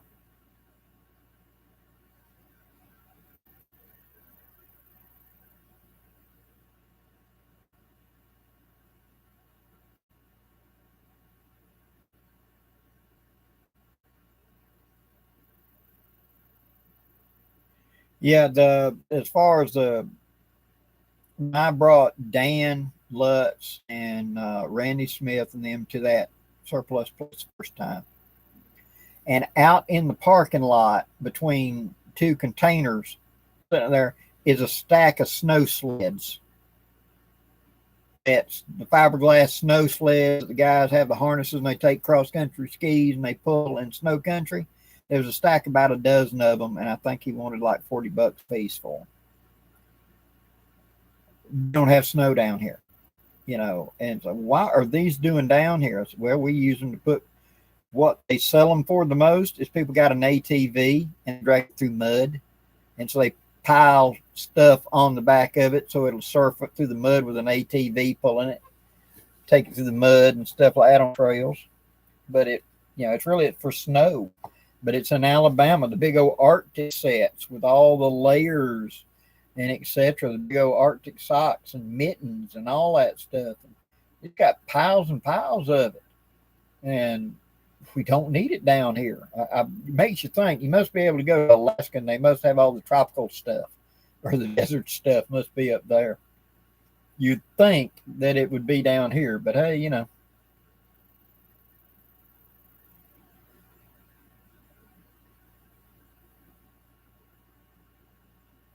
Yes, Kaufman, Kauffman, military surplus, Sampson, Alabama. You can look it up and find it. They do have a website. They don't check it very much, so don't a lot of story in it. It's just far better just to call the ladies. They're open Monday through Friday from about 9 a.m. to about 4 or 5 p.m. Central Time. And just call them up and tell them I sent you, and they'll hand select for whatever you need.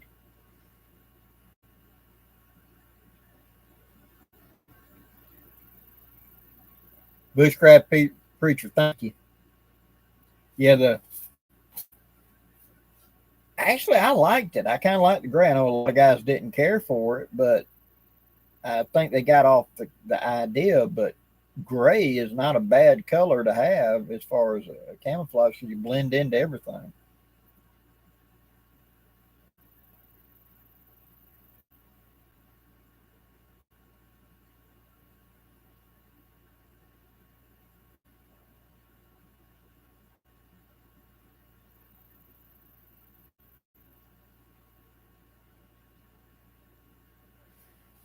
Edgar, the best footwear is going to be a tough call because, like I said, I wear a U.S. Army jungle boot, and it's a lot lighter than that desert boot I got over there that I'll put back on when it turns back cool winter, because that's my fall and winter boot. This is my summer boot that I'm wearing, and I have had super light boots in the past. Um, I've had some synthetic boots in the past. I've had the French 4 Legion boots in the past. It just depends on what you like and how much you want. The super light, don't wear nothing. It's Gossamer or whatever is really pricey, or it's really flimsy.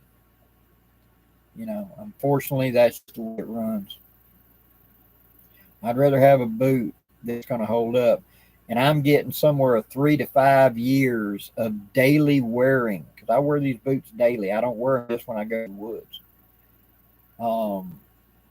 These boots and those boots over there, this is like my third or fourth year with these. And so $60 pair of boots that I'm wearing 3 to 4 years and are holding up really good, it's worth it.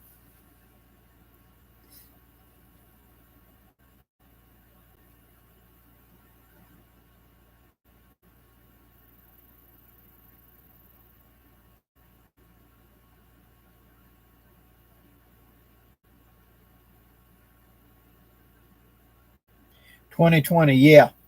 It does look a lot like a galvanized set, don't it? That ACU does look a lot like galvanized.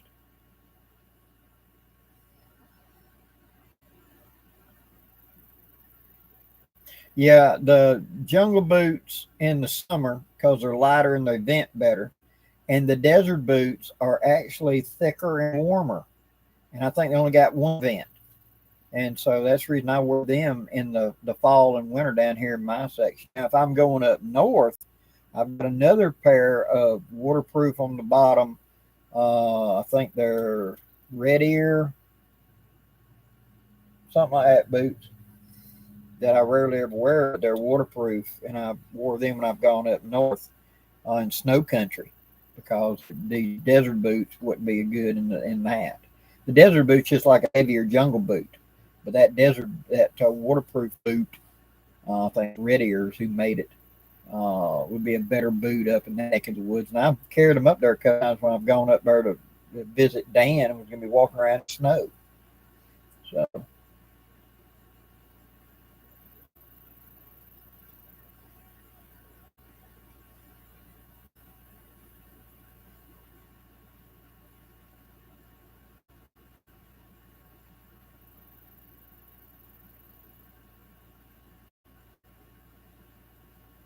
Years ago, I had a Timberland boot.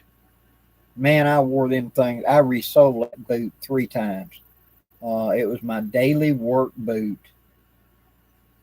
from about like 96, 95, 96 up to 2000 was that Timberland boot. And it was like a low hiking boot. Loved that boot. And finally, the sole would get up. It'd crack in half. And I'd take it down to the shoe shop and resold it. And he resold that thing $10. Holy cow. Thank you, Adam and Eve. Thank you very much. And he resold it, the old guy that ran the shoe shop down here. And finally, they just had to give up the ghost. They couldn't be resold again. And I could not find those boots being still manufactured or whatever. But those were expensive boots when I got them, but man, did they ever pan out in the long run.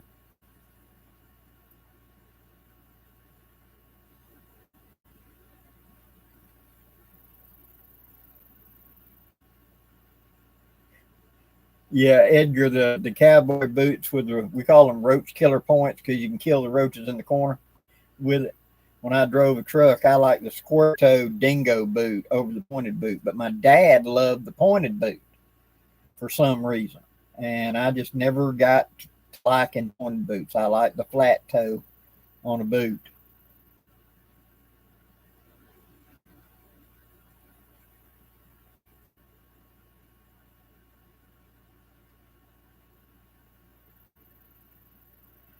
Anything goes. Blackie, if you were to travel, would you be more interested in a winter wonderland or a desert oasis? A winter wonderland. I can always find a way to get warm. I love the mountains and I love the high country. And I got nothing against the desert. But it's since I'm a redneck out of the dense woods, when you get me out in the desert, it looks like empty, abandoned. I know it's not, but you know what I mean. Desert can be very pretty, but it seems to be just wide open cow pasture with brush. And I did a lot of time going out in Texas and West Texas, New Mexico, stuff like that. And so I've seen that country. And it's pretty country, but I like the mountains and I like winter. You know, I still want to go and camp in deep snow with somebody that knows what they're doing. I want to camp for like 4 or 5 days in deep snow, because that's such an alien concept to me of, you build a fire and it sink 4 feet down to the real ground, and being able to dig a snow cave and stuff like that would just be interesting to me.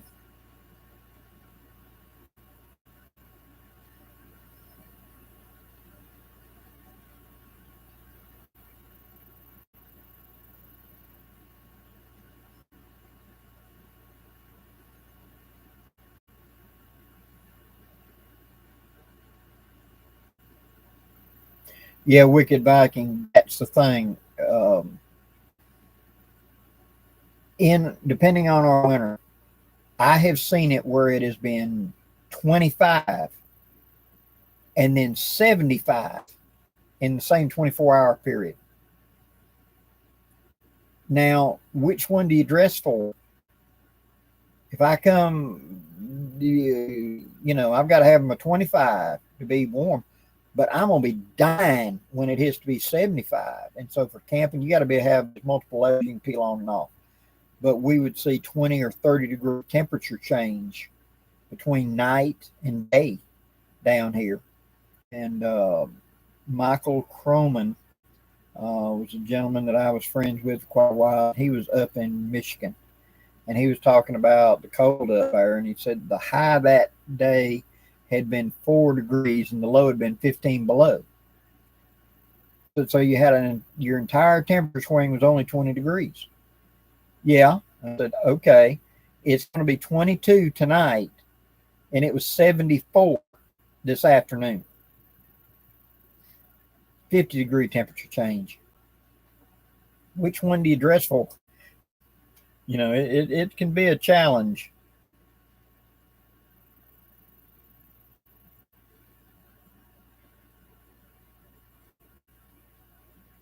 Well, dances were empty, I understand, but you're up there in it all the time. Take it from me, heat sucks too. But we're kind of like right now, we're the dog days. We're in the heat. And so all about half of July, all of August, about half of September, those 8 weeks are just miserable down here.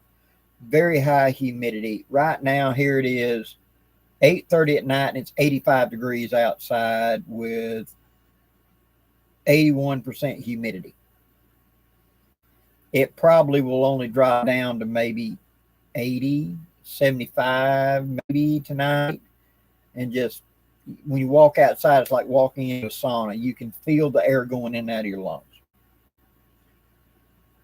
So we have 8 months of warm temperatures and 4 months of cool. Where y'all up there in the cold country, you got 8 months of cool temperature and only 4 months of warm. Right? Polar opposites.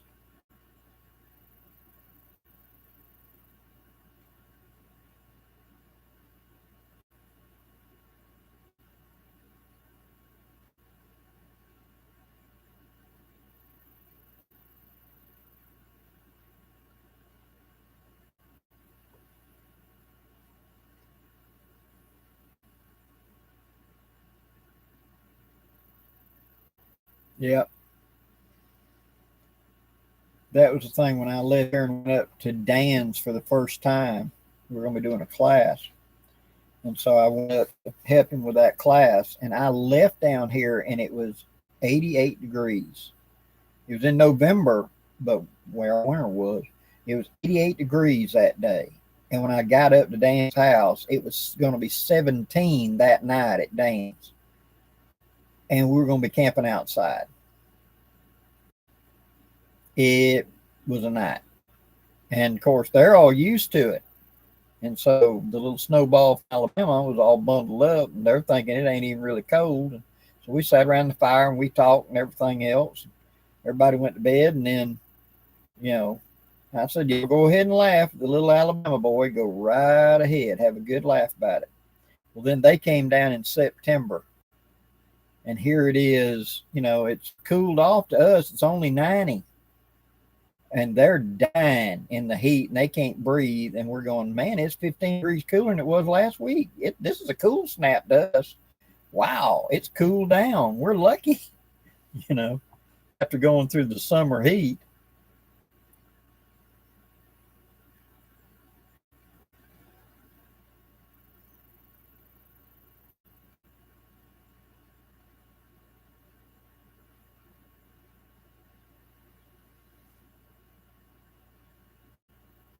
All right, we got about 15 minutes to go, guys. Anybody got any questions they want to throw at me?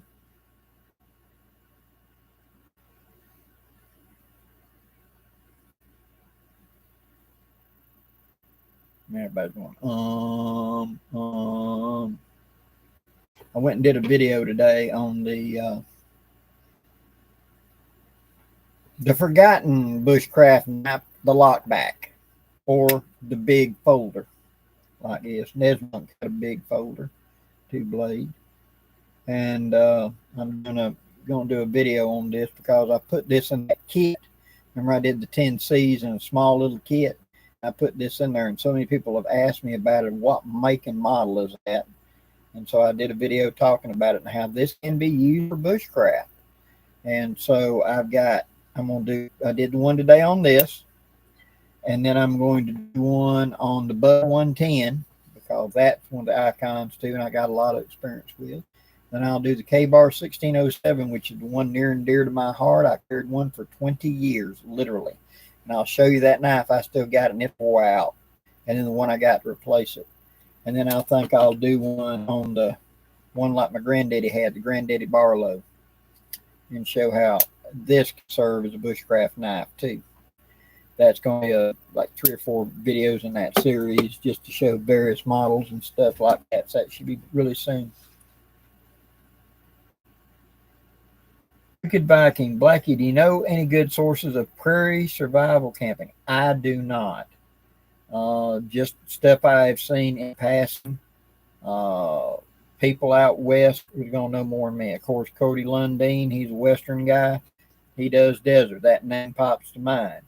And, of course, the guys out in California that do the dirt time, there's a lot of schools and stuff out in that way. I'm sure many of them have books or something dealing with that out there. But not really sure beyond that. Ronald, Blackie, your EDC fixed blade. I don't usually carry a fixed blade. But if I'm going to just put one on my belt to carry around, it's probably going to be the WC NK, the neck knife, the little short neck knife. That would be probably my number one choice. I've done so much with a knife. That or the WC Mini on the little belt thing would be a good fixed knife for an EDC. I wouldn't feel in an arm carrying that as an EDC blade. Shane, do you use artificial sinew in any projects? I have used tons of it when I did living history.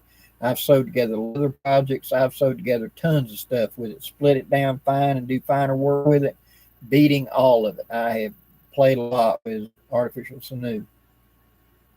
Blackie, what's your favorite lever caliber? 4440 or 44 centerfire is my all-time favorite in that.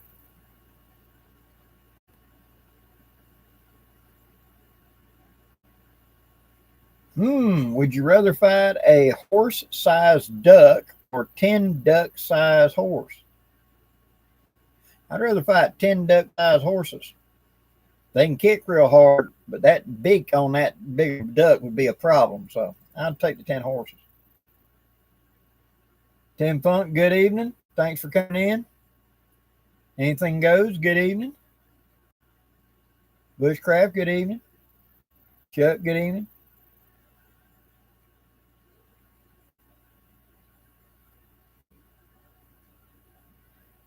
Jerry, yes, you can. Just cut the old one out, leave yourself something that can turn over, and just put you a tarp on top of it. Do just as good. Good night, Jonathan Frisbee. Be safe, brother.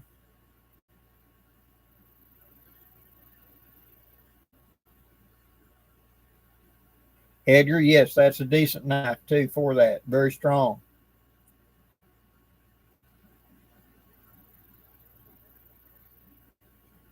Ooh, Kenneth, that's a good question. I don't really know what to tell you, to be honest. I would let them, if they're blooming again, let them see if you can get a second crop out of them. Unless you just particularly got so many put up and you're ready for another crop, I'd let them go again.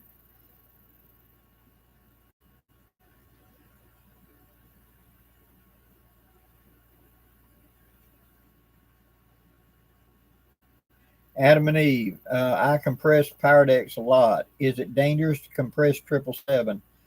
It is. It says so on the can. Do not compress 777. 777 and Powerdex are both actually smokeless powders that's been formulated. But 777 reacts more unerratically once you put the pressure to it.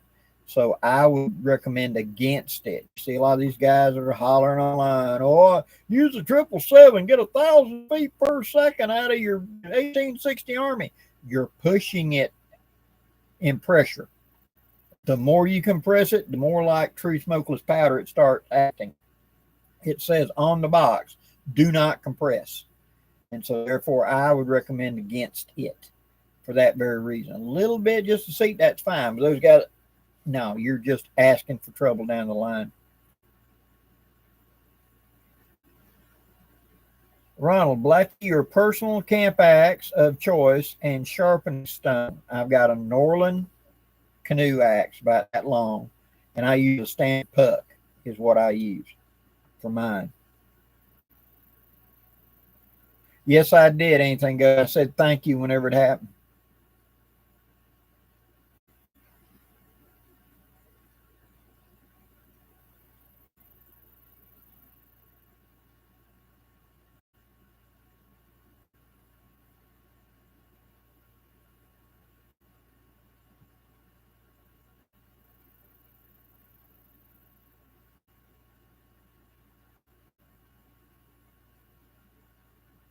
Nathan, Black, I was wondering how you found time and energy to get out in the woods when you were working full time. Don't seem to have the gumption to do it. It was tough. You just got to make a commitment to it and do it. And a lot of times I would take my day off. I would do a blitz. I would do like 8 or 9 videos on that day. So on my days off, on my days when I'm working at lunch, I'd be sitting there writing a list of videos to do. And then when I got, I'm going to be off tomorrow, I would gather everything I needed for the videos. I would run out to the lake and I would do my videos. And sometimes I'd do 8 or 10 videos, a dozen videos in a day. And that would give me editing time and set it up to do a week or 2 weeks worth of videos at a time. So I could, instead of doing one after another, I did it in a block, and then I would have enough. And the ones that once I got it edited wasn't that great, I would put them in a file that's okay, but it's just not it's not where I really wanted to go. That way, when I got sick or something came up, I would pull one of those out and plug it in. That's just the best advice I can give you. You just got to make the commitment to it and realize it's not going to be fun.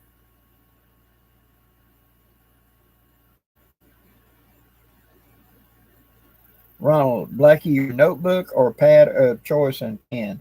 I usually carry, especially out in the field, I carry the Right in the Rain out there, and I just use one of the good pens that I pick up at Walmart. Nothing fancy. But a lot of times if I'm going to be out there several days, I'll have those in the pack for doing that. Well, guys, thank y'all for calling in and everything. Really enjoy it. Thanks very much to Adam and Eve again. Thank you very much for the contribution. I really, really appreciate that. Well, guys, I'll be back next week, and I hope y'all have a good day. There'll be plenty of videos coming between now and then. And as always, y'all be safe, take care, and I'll see you next time.